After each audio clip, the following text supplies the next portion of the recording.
funny man. So funny. It was even funnier when he was drunk.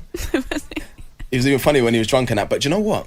You see with Crouchy, when you look at him, he doesn't look like a footballer, does he? He's got skinny legs, he's lanky, he's obviously tall. Looks like a pole vaulter. Yeah, and you think, right, got Crouchy, just go long. But he had unbelievable feet. He used to do things in training, and the lads used to be like, how's he doing that?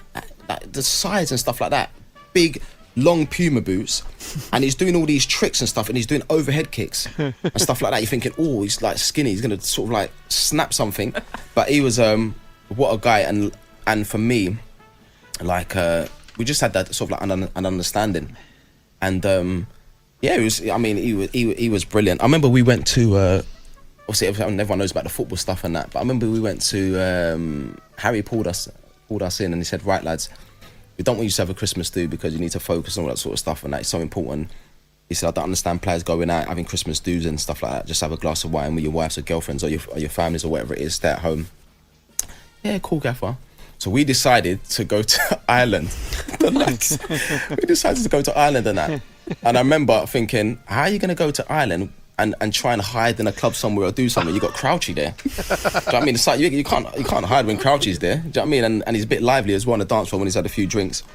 But yeah, funny man and a top footballer and just brilliant. Did Harry ever find out? He found out, yeah, because I remember we came back. When I think about it now, how stupid, like obviously there was no social media and that, but at the same time, no camera phones, but at the same time you got like, I don't know, 20 Spurs players in Ireland on a Christmas do, and you got, do you know what I mean? And you got Robbie Keane, who's a legend over there. So it was like, I don't know, and then we got come back and Harry sort of like had words and stuff like that, but I remember like, we all got it. I remember getting into the changing rooms and just seeing him, and as soon as he saw me, he sort of like just ran over to me and jumped on my lap. And I think probably from that moment, it was sort of like, it was overwhelming because I was just like, oh, wow. But even then, you could never, like, I never thought that there was something wrong with him because of his energy, and he was sort of like buzzing around the changing room, seeing all the players. But just he came to me instantly and he jumped on my lap and stuff. And that sort of love that he gave me from day one was just like that instant moment. Sort of like, that's when we sort of like bonded. It was just a great feeling. My family's always taught me how important it is to sort of like to give back. And I mean, to see a young kid go through what he's actually going through at the minute, you know, it's hard. And because he's so young, I mean, you know, kids they're innocent, and I suppose his love towards me is genuine. So, I mean, it's only natural to sort of like feel it and sort of like want to give it back, because at the end of the day, all he seems to want to do is to spend time with me, and then when I'm with him, he seems like he's happy. So for me, it's just an unbelievable feeling. And to be honest, every time I play, I always think about him. Even in the England game, you know, I just thought, you know what, you know, I love scoring goals. I want to play well for my country and for my family. But every time I go out on a pitch, it's always at the back of my mind. You know what, I want to do well. I want to score a goal, for little Brads and stuff like that. So it's nice, that added motivation. How have other football players reacted to your friendship with Bradley? What have other players said to you about it? I think they've just been like, wow, it's amazing. I mean, obviously a lot of the players have got kids and families and that, so they sort of like understand, and you try and imagine. You think, wow, like you try and imagine if you was actually going through such a bad time like that, and yeah, they do things amazing. Even going away with England, to be honest. I mean, there's footage of, you know, down the tunnel before the game when Joe Hart, you know, was captain on the day, and he said to me, you know, you go in the front, you know, you walk Bradley out. So all the lads know how the sort of like the bond between me and Bradley and how important it is. Even when we were singing the national anthem, and he turned round and he cuddled me, and I felt it straight away. And obviously, you know, it's not easy, but you have to, because I had to play a football match. But I mean, these moments, you know, will live with me for the rest of my life. I'll never forget, you know, all the times that he's walked out with me. But I was just happy that, you know, that day, especially that, you know, I scored a goal. I saw him before the game. I saw him after the game with his family and stuff like that, and he really enjoyed the day. So for me, I think, you know, I was happy. There's a really touching photograph that a lot of people have seen with the two of you, I think in hospital, and he falls asleep on you, right? I mean, what were you thinking at that moment? Well, actually, we went to the hospital to see him, me and two of the other players. And he said to me, he said, "Oh, do you want to get into the bed?" I was like, "Okay, no problem." So we sort of like sat on the bed. I mean, at this point, he was really tired because obviously it was a long day. You know, we played with some toys and stuff like that. He told me about his girlfriend Poppy, which was kind of funny. And then literally, he just said to his mum, he said, "Mum, can you turn the lights off?" And he sort of like put the blanket over me because he said, "I want you to be warm." He put a blanket over me, gave me a cuddle, and he fell asleep. And it was just like, I mean, some things are it's difficult to actually to find the exact words to describe how I felt at that time, because it was like, wow, I didn't really know what to do, sort of thing. And I gave him a cuddle.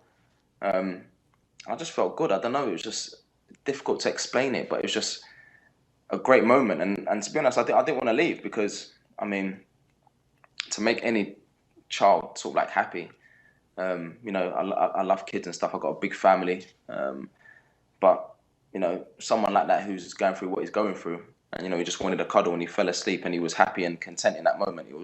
And I helped him. I was happy. Jermaine, how do you feel that his situation is now so precarious? It's frustrating for me because I feel powerless, and I mean, because I know how much he means to me and how much I mean to him, and it's almost like, you want to help, but there's nothing you can do. I feel powerless because there's nothing I can do. All I can do is try and spend as much time with him as possible.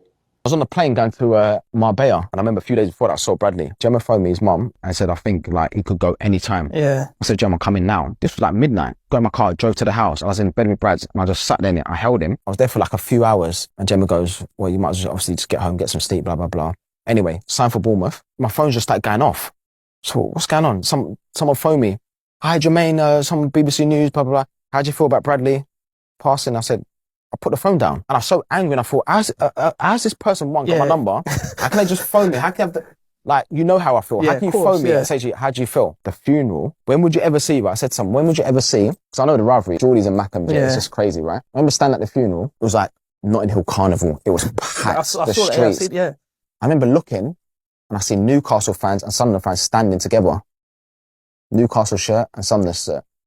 The whole street, standing together for this little boy's funeral, and I thought, you know what, this is powerful. You'll never see this again. Gareth Bale. Oh, what a guy. What a guy. He never used to train though. Really? On a Friday, he'll come out, right, and then literally he'll do the warm-up. I'll be like, how you feeling, guys?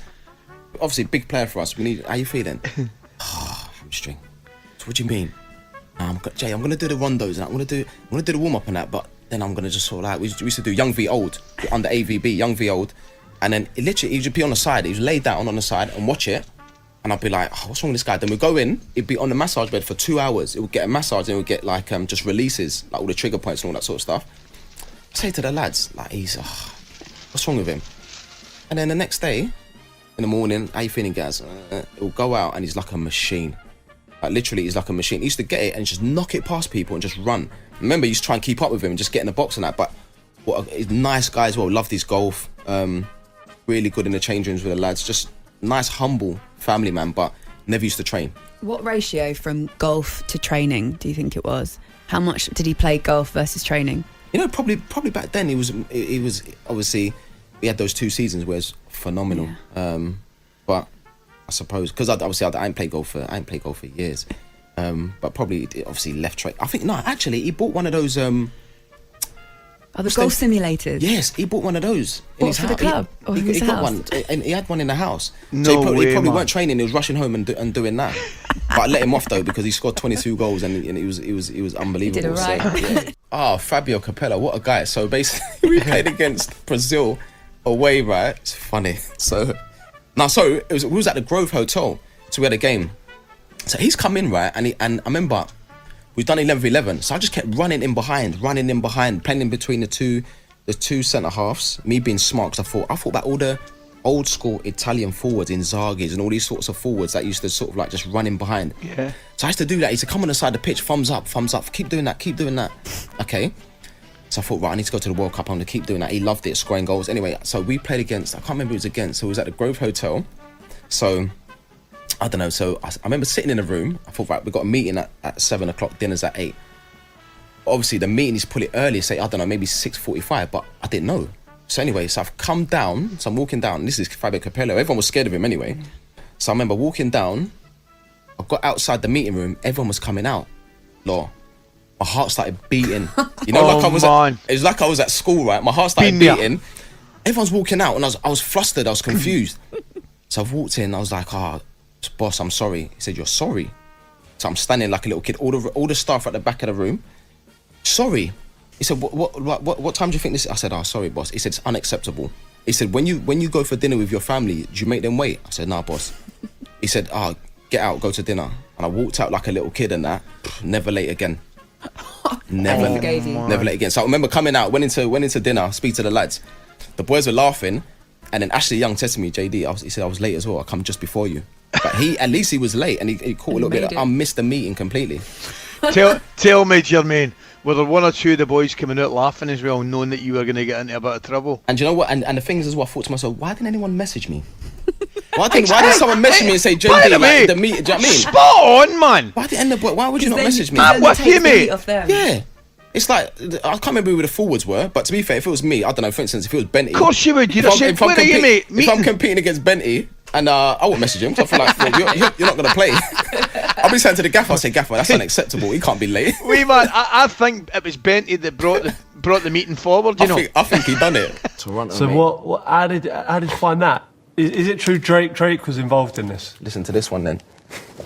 I'm glad you said that, because I thought... And when I think about it now, I thought, do you know what? Yeah. Really? Well, so he give you a call? Mate, this private number's come up. I don't really answer it, so I've answered it. I didn't really say anything. Hello, it's just Jermaine. I was like, who's this? It's Drake. Really? So I was like, yeah, good one. Really, yeah? And he was like, nah, seriously, it's Drake. Mate, I just went silent on the phone. Wow, He was like, nah, trust me, you should come. Really? Because he's the ambassador at the club of Toronto FC. So you come over, you'll love it. When I come over, I'll take you out, take you for dinner. It's unbelievable. Like, yeah. Mate, sign, never seen him. Never seen him. Proper chairman. Listen, I can't go over there. He's never there. Drake, he's always in America. I've never seen him. No, fair. I tell you, and it was the funniest thing. And I was only young at the time, so I thought, oh my God. But you stayed on the plane. And I stayed on.